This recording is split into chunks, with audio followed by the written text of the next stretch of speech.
살아계신 하나님 아버지, 우리의 삶이 매일매일 똑같은 삶이 아니라 하나님 앞에 영광을 돌리는 오늘 주일날, 목요일날 이 시간에 참여한 우리 멤버들과 늘고 예배 참여한 우리 예배 모든 성도들에게 하나님께서 위에서 주시는 보이지 않는 놀라운 힘을 들고 가는 귀한 시간을 되어옵소서. 사람의 인생을 감춰주시고 하나님께서 각자의 마음속에 하나님의 음식을 드리는 귀한 시간을 해주셔서 감사드리며 살아계신 주 예수 그리스도의 이름으로 기도하옵나이다. 아멘. 우리 잠언 말씀 보겠습니다. 잠언 4장 20절에서 27절까지 말씀 보겠습니다. 주머니가 성경책이 없네. 고정상이 안 끊지.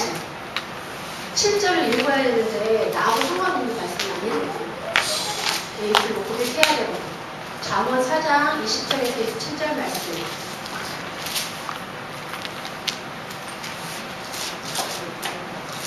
선생님 질문을 이렇게 남겨주세요.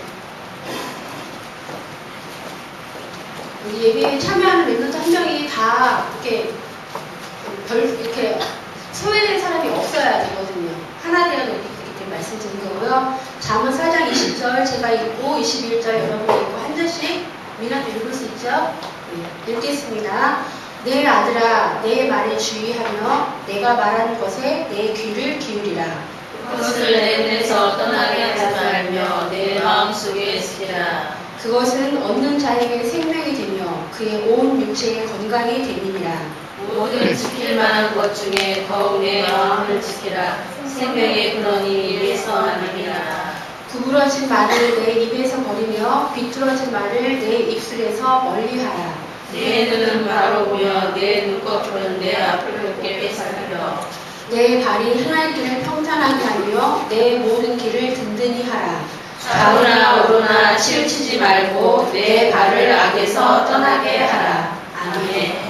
오늘 말씀 제목은 우리 방금 읽었던 말씀의 요절 말씀은 23절이에요. 생명의 근원인 마음을 지키라. 생명의 근원이 어디에 있다고요? 미나가 형한테 생명의 근원이 어디에 있다고요? 생명의 근원이 마음에 있어요. 근데 그 마음을 지키라고 세상의 교훈이 아니라 하나님 말씀이에요. 생명의 근원이 마음을 지키라. 말씀은 잠언 4장 20절에서 27절 말씀. 우리 흔히 작심삼일이라는 말 많이 들어봤죠? 매년 연초가 되면 어른들도 그렇고 학생들도 그렇고 심지어 전도사님 저도 계획을 세워요. 뭐뭐 해야겠다 하는데 그 작심이 확 뻗어오면 마음심이거든요. 마음에다가 작정을 하는 건데 그게 3일을 못 넘겨. 세상적인 속담도 그런데 하나님 말씀에 생명의 근원인 마음을 지키라 그렇게 말씀하셨습니다. 그래서 우리 멤버들이 서론에 어른들이 말하는 인생이라고 하는데 인생은 우리 랩런트들이 엄마 뱃속에서 응애응애 태어나서부터 하나님 앞에 부름 받을 때까지 삶이 인생이라 하거든요. 근데 지금 여태까지 8살, 9살, 13살 다 나는 대로 틀리겠지만 여태까지 살아왔던 답이 본인들이 알고 모르고 떠나서 분명한 답을 갖고 지금까지 살아왔어요. 그 답이 뭐냐면 요한복음 14장 6절. 예수께서 길이요, 진리요, 생명이요. 이 길과 진리, 생명은 뭐냐면 하나님 만나는 길, 참된 진리, 우리의 육신 말고 영적인 생명을 얻은 그 말씀이거든요. 그러니까 우리의 인생의 답이 뭐냐면 두 번째 로마서 8장이죠. 우리가 하나님 떠나서 죄 가운데 저주 가운데 재앙 가운데 살 수밖에 없었는데 그리스도께서 우리를 위해서 죽으심으로 뭐라고 되냐면 생명의 성령의 범, 생명의 성령의 범으로 우리를 죄와 사망의 범에서 해방하셨다고 하거든요. 이 판사가 법원에서 결정을 내렸을 때 빵빵빵 3번을 때리면 그 범은 번복을 할 수 없는 것처럼 우리가 예수 그리스도를 만난 그 답으로 인해서 생명의 성령의 범으로 완전히 해방받은 줄 믿으시기 바랍니다. 그리고 세 번째로는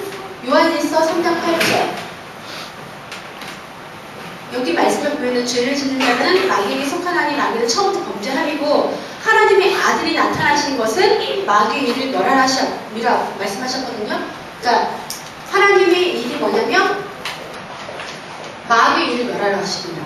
하나님의 일이 마귀의 일을 멸하신다 하는데 그 마귀의 일은 뭐냐면 눈에 보이는 뭐 함정을 파놓고 그게 마귀의 일이 아니라 가장 중요한 생각.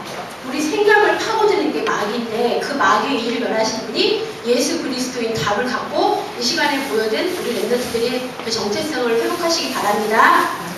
그래서 이 분이 뭐라고 하시냐면은 마태복음 28장 20절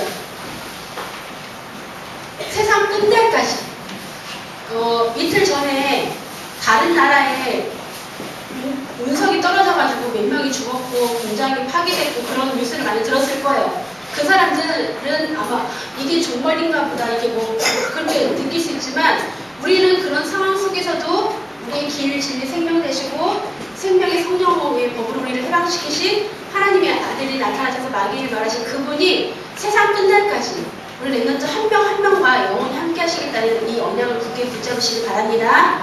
이게 뭐냐면 하나님이 지금 나와 함께 계시는 거예요. 지금. 그게 뭐냐면 임마누엘이에요.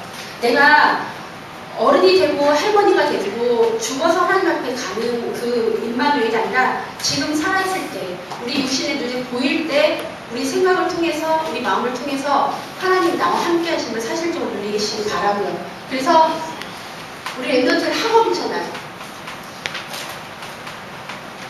교회 다니는 학생들은 공부를 잘할 수밖에 없어요. 왜? 공부의 지혜를 주시는 분이 하나님이시기 때문에 그 말씀이 우리 렘넌트들 야고보서 1장 5절에 써있잖아요. 지혜가 부족하거든 후히 주시고 꾸짖지 아니하시는 하나님께 구하라. 근데 후히 주시고 꾸짖지 아니하시는 하나님께 구하라고 말했거든요. 뭐냐면 기도는 내가 해야 돼요. 내가. 이 학업이 뭐냐면 우리 렘넌트들 실제 현재 삶이거든요. 현재의 삶이거든요. 현재의 삶인데 내가 해야 돼요. 목사님께서 말씀을 주시고 전도도 하나님께서 하시지만 기도는 내가 해야 돼요. 그렇기 때문에 우리 렘넌트들이 두 번째 말씀을 뭐라고 하냐면 요한복음 14장 14절에 뭐라고 되냐면 너희가 내 이름으로 무엇이든지 구하면 내가 행하리라 말씀하셨거든요. 전도사님 참 감사한 게 성경 말씀 그대로 이 약속만 붙잡고 기도하는 게 뭐냐면 하나님이 무엇이든지 기도하라고 했잖아요. 거기에 정신적인 거, 육신적인 거, 영적인 거, 물질적인 거 그렇게 구분한 게 아니라 무엇이든지에는 모든 게 다 들어갔기 때문에 이것만 붙잡고 기도하는데도 하나님께서 담대함도 주시고 확신도 주시고 응답을 주시는 걸 많이 체험했거든요. 그러니까 우리 렘넌트들이 가장 중요한 학업 속에서 친구들과 삶 속에서 또한 여러 가지 환경 속에서 무엇이든지 예수 그리스도를 붙잡고 기도하는 렘넌트들 되시기 바랍니다. 그리고 세 번째로는 미래의 삶. 미래의 삶. 곳곳에 지진이 일어나고 기근이 일어나고 전쟁이 일어나면 성경 말씀을 보면 거의 종말이 온다고 말해요. 예수님 재림할 때가 오신다고 하셨는데 성경에 뭐라고 되냐면 마태복음 24장 14절 우리에게 이 시대를 맡겼어요. 천국 복음이 모든 민족에게 증언된 후에 끝이 온다고 말씀하셨거든요. 그러니까 우리는 뭐 내일 종말이 온다, 언제 종말이 온다 그거에 현혹될 필요가 없고 우리가 할 일은 예수님이 나와 함께 하시는 임마누엘을 내 친구한테 모르는 불신자에게 말하는 그분이 내 말을 듣고 복음을 예수님 영접한 그게 중요한 게 아니라 내가 증언만 하면 돼요. 그게 우리 렘넌트들의 미래의 답이 될 줄 믿습니다. 그래서 오늘 말씀을 통해서 잠깐 예화를 들면 은빈아 어떤 할아버지가 손자를 무릎에 딱 앉히고 이렇게 얘기를 했대. 얘야 네 마음속에 늑대 2마리가 있다. 늑대 2마리가 있다. 한 늑대는 착한 늑대고 한 늑대는 악한 늑대야. 악한 늑대는 싸움도 좋아하고 화도 잘 내고 분노도 잘 내고 남을 배려할 줄도 용서할 줄도 모르는 늑대 1마리가 있고 또 착한 늑대는 남을 사랑하고 이런 여부는구나. 남을 사랑하고 배려할 줄도 알고 동생도 사랑하고 누나도 사랑하는 그 늑대 2마리가 있어. 근데 그 늑대가 원빈이 안에 있대. 그러면 이 손자가 내 안에 늑대가 있다고요? 깜짝 놀랐어. 그래서 이제 두근두근 하는 마음으로 할아버지 그러면 이 늑대 두 마리와 싸우면 누가 이겨요? 그렇게 말을 했거든요. 답이 뭘까요? 답이 뭘까요? 악한 늑대가 이길까? 착한 늑대가 이길까? 착한 늑대? 우리가 봤을 때는 착한 늑대가 이기지만 할아버지 정답이 뭐라면 네가 먹이를 주는 늑대가 이긴다. 우리 마음에 내가 악한 늑대한테 밥을 주는지 착한 늑대한테 밥을 주는지 밥을 먹어야 힘이 나기 때문에 그 늑대가 싸우면 이기잖아요. 이게 불신자의 예화였지만 우리 랩런트들한테 들었을 때 내가 어떤 생각을 하느냐 그거에 따라서 그 생각이 행동이 되고 행동이 습관이 되고 그게 인생이 되거든요. 근데 오늘 잠언 말씀이 뭐냐면 우리의 생각을 가장 중요하게 말씀하셨거든요. 그래서 처음에 뭐라고 되냐면 첫 번째로 하나님의 말씀을 어디에 새기라고 했냐면 마음속에 새기래요. 마음속에. 우리 어른들 보면 산을 등산하면 높은 산에 가가지고 나 이 산 등산했다 해가지고 이렇게 못으로 돌로 이렇게 새기는 게 있거든요. 근데 그게 시간이 지나고 비가 오고 눈이 오고 시간이 지나면 새긴 거 다 없어져. 근데 하나님의 말씀을 어디에 새기라고요? 마음의 세계라고 말씀하셨습니다. 그래서 성경 말씀 잠언 4장 20절에서 23절까지 말씀 보면은 하나님의 말씀에 주의해라. 하나님 말씀에 주의해라. 주의해라는 거는 어떤 길을 갈 때 함정이 있는지 덫이 있는지 어려운 일이 있는지 조심스럽게 살피라는 거거든요. 주의해라. 그리고 두 번째는 하나님 말씀에 귀를 기울이라. 하나님 말씀에 귀를 기울이라고 하는데 국회에 가거나 또한 학교에 가거나 여러 곳에 가면은 그곳에 귀를 기울이는 사람이 있어요. 근데 우리는 하나님의 백성들이기 때문에 누구의 말씀에 귀를 기울이냐면 하나님 말씀에 귀를 기울여야 돼요. 그리고 세 번째 뭐라고 하냐면 하나님 말씀을 내 눈에서 떠나지 않게 해라. 이 말씀은 뭐냐면 말씀을 계속 보고 묵상하고 기도하라는 말씀이거든요. 이 말씀이 교훈이 아니라 정말 우리가 지켜야 될 하나님의 법인 줄 믿습니다. 그리고 네 번째 하나님의 말씀을 내 마음속에 새겨라. 마음속에 새기면 어떻게 되냐면 아까 우리가 아는 것처럼 생명의 근원.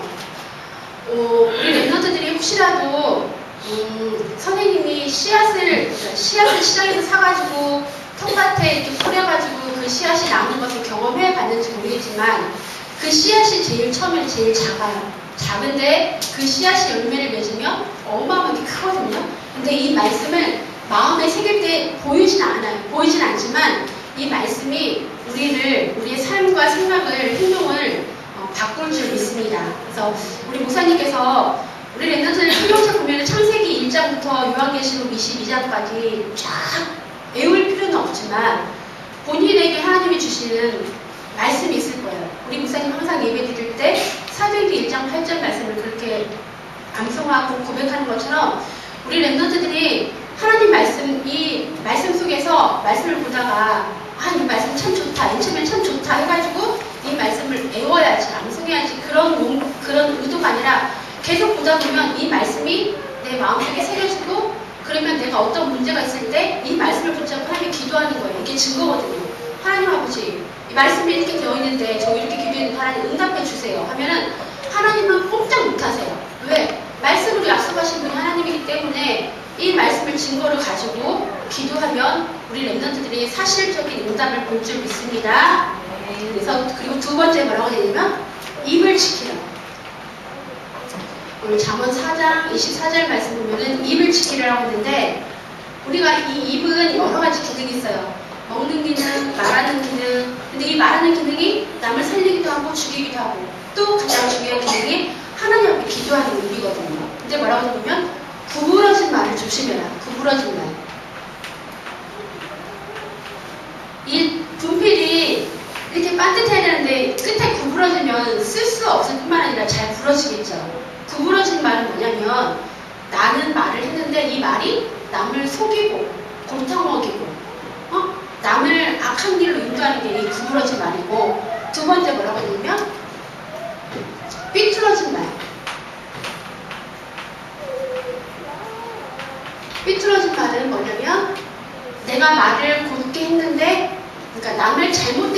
인도하는 게 삐뚤어진 말이거든요.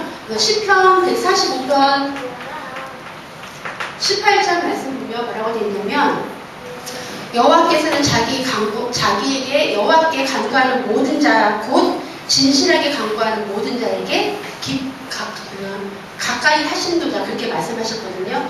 우리가 하나님 앞에 기도할 때 우리 마음속으로 기도할 수도 있지만 우리 입술로 고백할 수도 있고 또한 대표 기도하시는 분을 통해서 같이 기도하는 것처럼 우리 랩런트들이 입을 통해서 하나님 앞에 찬양도 하고 기도도 하고 말씀 드릴 때 아멘으로도 화답하기도 하고 이 입을 통해서 하나님 앞에 영광 돌리는 이 우리 모든 몸이 지체가 하나님 앞에 영광 돌리는 지체인 줄 믿으시기 바랍니다. 세 번째로는 뭐라고 되냐면 눈을 지키라고 말씀하셨거든요. 25절에서 26절 눈을 지키라고 말씀하시면서 어제 전도사님이 스타킹을 잠깐 봤는데 우리 랩런트들 봤는지 모르겠지만 눈이 안 보이는 아이가 피아노를 치는데 한 번 들은 것을 이렇게 전혀 예전에 배우지 않았지만 들은 것을 이렇게 치더라고요. 근데 전도사님 그걸 보면서 예전에 목사님께 하신 말씀 생각났어요. 사람이 새보다 날기도 하고 물속을 들어가서 수영도 할 수도 있는 그런 그 기능과 능력이 왜 있냐면 하나님께서 우리를 만드실 때 영적인 존재로 그걸 할 수 있는 영원한 존재로 만드셨기 때문에 그렇다고 딱 말씀 들을 때 저 아이도 비록 눈 안 보이고 재능은 좋지만 저 아이도 저 피아노 잘 치는 것 때문에 하나님 모르면 결국은 결국은 떨어질 텐데 하나님 만나는 눈은 안타까움이 들었어요. 근데 우리는 눈 보이고 입술은 다 말할 수 있고 다 할 수 있지만 그런 우리 모든 몸 지체가 하나님 앞에 영광 돌릴 지체에 있는 것을 감사하게 생각하시고 평상시 감사를 고백하시기 바랍니다. 바로 보라 그랬어요. 바로 보라. 우리 눈을 통해서 바로 보라고 말씀하시면서 문제가 있으면 우리가 바로 볼 때 드러나는 문제는 보이지 않는 문제가 밑에 잠겨져 있기 때문에 드러나는 거거든요. 쉬운 말로 전도사님 어렸을 때는 텔레비에 살인사건 나오면은 그게 뭐 가장 대서특필로 나왔는데 요즘은 그냥 사람을 죽였다는 게 아니라 어떠한 방법으로 죽였다는 것이 나올 뿐만 아니라 더 잔인하게 나오거든요. 근데 그런 나오는 문제는 정신심리학자라든지 그런 사람 의사들이 봤을 때는 이 사람이 가정 환경이 어떻다 그렇게 말할 수 있지만 그 문제 속에 숨겨져 있는 가장 근본적인 문제는 영적 문제이기 때문에 우리 랩런트들이 문제가 일어났을 때 보이는 문제로 속지 말고 이 문제를 바로 보는 게 영적인 눈으로 보시기 바랍니다. 그래서 두 번째, 그래서 뭐라고 되냐면 우리 성경 말씀 보면은 대표적으로 바로 보지 못한 사람들 대표 하와 하나님께서 아담을 통해서 창세기 2장 17절에 뭐라고 했냐면 선악을 먹는 날에는 너희가 반드시 죽으리라 말씀하셨는데 그 말을 듣고 아담과 하와는 선악과를 아예 쳐다보지도 않았어요.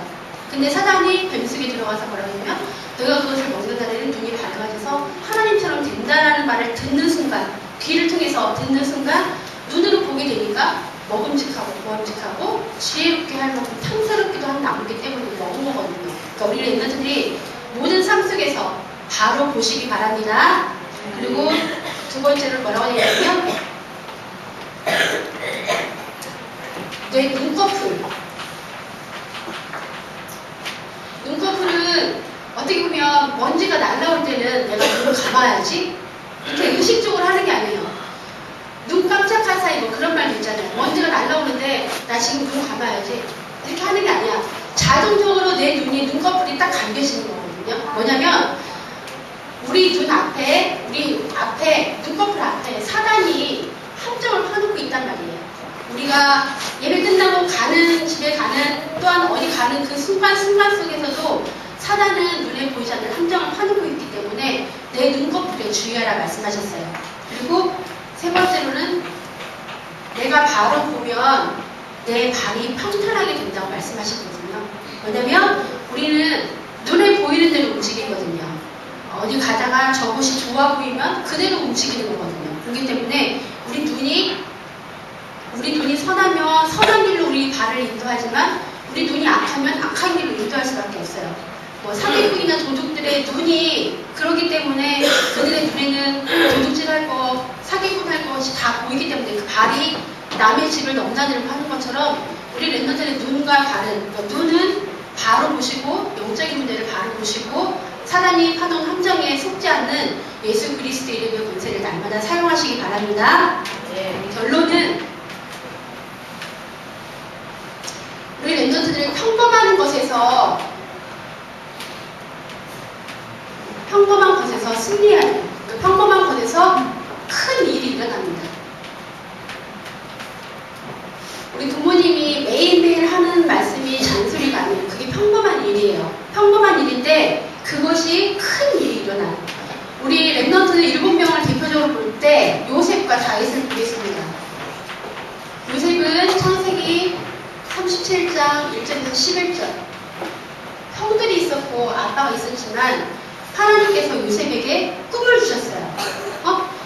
볕단이 일어나서 절하는 꿈을 주셨고 해와 달과 열한 별들이 일어나서 절하는 꿈을 주셨어요. 그게 평상시 삶이었어. 평상시 삶이었는데 그게 그 꿈을 가지고 하나님 앞에 기도했을 때 하나님께서 요셉에게 위대한 일이 일어난 것처럼 또 다윗은 우리 렘넌트 시절 때 목동이었어요. 목동. 전도사님들 생각해보면 이렇게 공주를 한번 가보면 공주에는 검정 염소가 있었어요. 염소 2마리. 염소 2마리 있는 것보다 사람이 더 많으니까 염소 무섭지도 않고 그냥 그런가 보다 하는데 다윗 시절에 다윗이 목동이었을 때는 자기 혼자 들판에 혼자 있고 양들이 많이 있고 일이나 늑대나 사자나 그렇게 왔을 때 다윗이 뭐라고 고백했냐면 시편 23편 1절 그래서 6절 여호와는 나의 목자시니 내게 부족함이 없으리로다. 그렇게 고백했거든요. 그게 평상시 삶이었어요. 평상시 삶인데도 그곳에서 하나님을 찬양하고 기도하고 말씀 묵상하는 가운데 다윗을 통해서 하나님께서 큰 일을 행하신 것처럼 우리 렘넌트들이 하루하루 평범한 삶 속에서 큰 일이 일어날 거 분명히 믿으시고 그 하루하루 평범한 그 평상시 삶을 흘러보내지 마시고 기도하는 가운데 말씀 가지고 승리하시기 바랍니다. 두 번째, 평범한 일 속에서 큰 일이 일어났다가 사건을 만났어요. 사건이 일어났을 때 하나님께서 어떻게 역사하셨냐? 이 사건이 미래와 연결이 됐어요. 대표적으로 요셉이 창세기 45장 1절에서 5절 말씀 보면 요셉이 11볕단이 일어나 절하고 해, 달, 별이 절하고 그것을 꿈꾸면서 기도하는 가운데 하나님께서 노예로 가고 포로로 가고 갔지만 하나님께서는 요셉을 결국 총리가 되게 하셨거든요. 그러니까 평범한 것에서 큰 일이 일어나는 것을 계속 붙잡고 있다가 그 사건과 미래가 연결된 것처럼 두 번째 다윗은 아버지 심부름을 갔어요. 다시 사무엘상 17장 1절에서 17절 말씀 보면은 다윗이 아버지 심부름을 뭐 했냐면 형들이 지금 전쟁터에 가 있으니까 이 떡덩이를 가지고 가서 제사장에게 보이고 징표를 가져와라. 우리 렘넌트들 저도 어렸을 때는 그랬는데 지금은 아이한테 그렇게 안 하지만 심부름을 시켜서 확인해 와라 하는 경우가 없었어요. 근데 저 어렸을 때는 엄마한테 그런 걸 많이 받았는데 그러니까 물론 지금 가깝고 하니까 그런 심부름은 아니지만 다윗한테 아버지가 그냥 형들 주고 와라만 했으면은 그게 이 사건과 연결이 안 되었지만 하나님께서 아버지를 통해서 제사장에게 보이고 징표를 가져와라. 졌다는 징표를 가져와라 했을 때 갔을 때 전쟁이 일어났는데 저 골리앗이 이스라엘 백성 하나님을 막 모욕하는 말을 듣고 이게 무슨 일인가 해서 그 사건이 다윗이 왕이 골리앗을 이기고 왕이 되는 역사가 일어난 것처럼 우리 렘넌트들 혹시 이제 신학기가 시작되면 새로운 친구들 트러블도 있을 수 있고 선생님과의 그런 만남이 짧기 때문에 오해가 생길 수도 있지만 그런 사건이 우리 렘넌트들의 미래와 연결된다는 걸 분명히 기억하시고 평상시 기도 속에서 이 맛을 보는 우리 렘넌트들 되시기 바랍니다. 그래서 세 번째는 이렇게 하려면 우리 렘넌트들이 어떤 시작을 해야 되냐? 올바른 시작을 해야 돼요. 올바른 시작이 뭐냐면 이번 주 한 주 동안 그 신문에 나왔던 내용의 그 사회면에 뭐가 있냐면 우리나라 사람들이 욱하는 성격이 너무 많대요.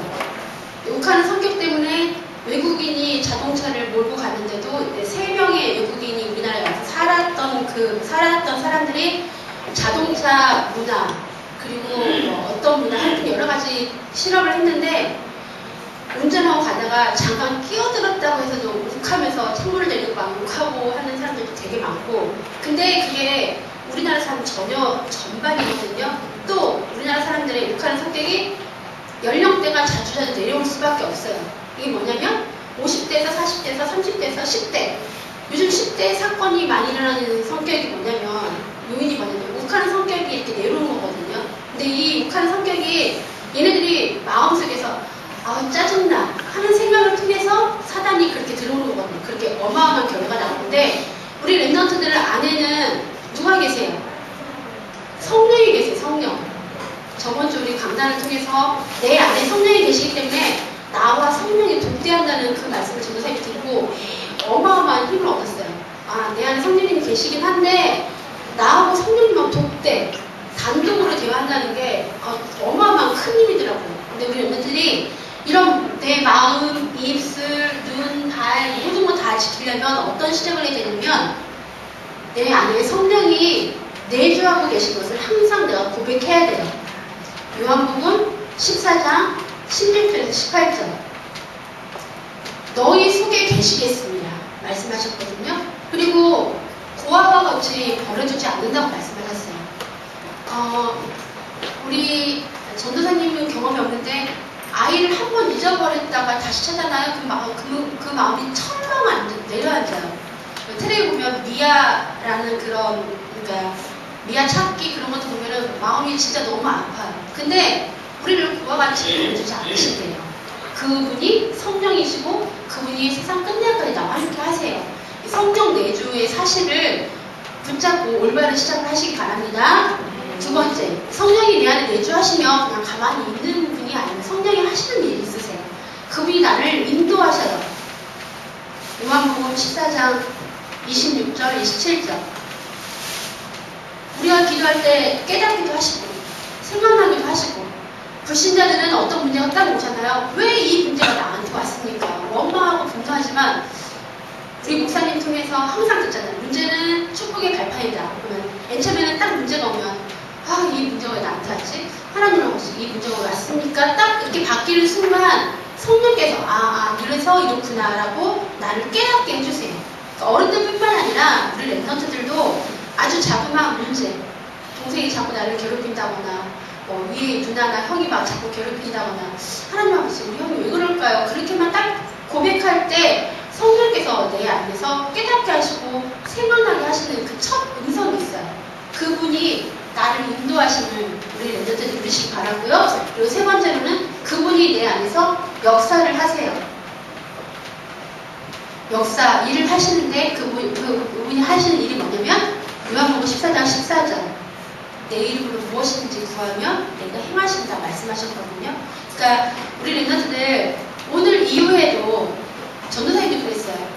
이렇게 말씀 전할 때 잠언 말씀 진짜 감사할 뿐만 아니라 이 잠언 말씀을 준비하면서 내 생각, 내가 무슨 생각을 하고 있는지 내 눈, 내 입, 내 발, 내 모든 지체가 그냥 불신자 지체가 아니더라고요. 그래서 우리 랩런트들 한 명 한 명이 물론 내 몸이 소중해요. 하나님께서 만드신 몸이기 때문에 소중하지만 그것보다 가장 중요한 내 영혼이 소중하기 때문에 우리 랩런트들은 하나님 만난 최고의 행복자고 축복자고 최고의 성공자인 분을 믿으시기 바랍니다. 아멘. 기도하겠습니다. 참 좋으신 살아계신 하나님 아버지 이 시간에 하나님 앞에 나와서 예배드릴 수 있도록 귀한 발걸음을 허락하시니 감사합니다. 우리의 마음과 우리의 생각과 우리의 눈과 우리의 입술과 우리의 발과 우리의 모든 지체가 하나님 앞에 귀히 드리는 거룩한 지체 되게 하시니 감사드립니다.